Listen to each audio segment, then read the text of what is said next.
স্বস্তির বৃষ্টি নয়, এবার টানা বর্ষণ নিয়ে আসছে নতুন দুশ্চিন্তা। দেশের বিভিন্ন অঞ্চলে ভারী থেকে অতি ভারী বৃষ্টির সতর্কতা দিয়েছে আবহাওয়া অধিদপ্তর। আগামী এক সপ্তাহ জুড়ে বৃষ্টির প্রবণতা অব্যাহত থাকতে পারে। এর মধ্যে ঢাকায় জলাবদ্ধতা এবং উত্তর পূর্বাঞ্চলে আকস্মিক বন্যার শঙ্কা দেখা দিয়েছে।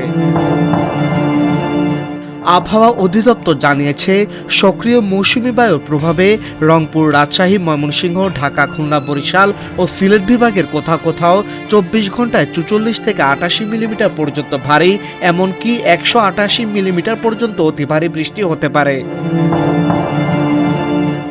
মঙ্গলবার ও বুধবার চট্টগ্রাম বিভাগ ছাড়া দেশের অধিকাংশ এলাকায় এই বৃষ্টির প্রভাব থাকবে।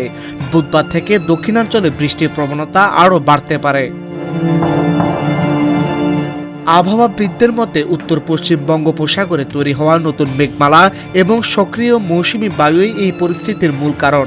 রাজধানীতে আগামী দুদিন অস্থায়ী জলাবদ্ধতার আশঙ্কা রয়েছে।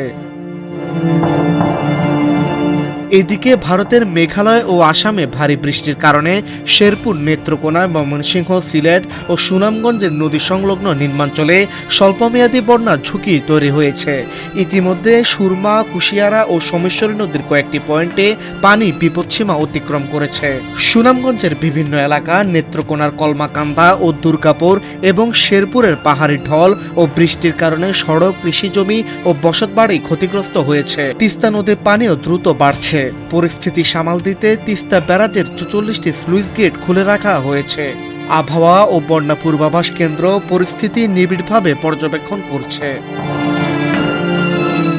ডেস্ক রিপোর্ট, আজকের পত্রিকা।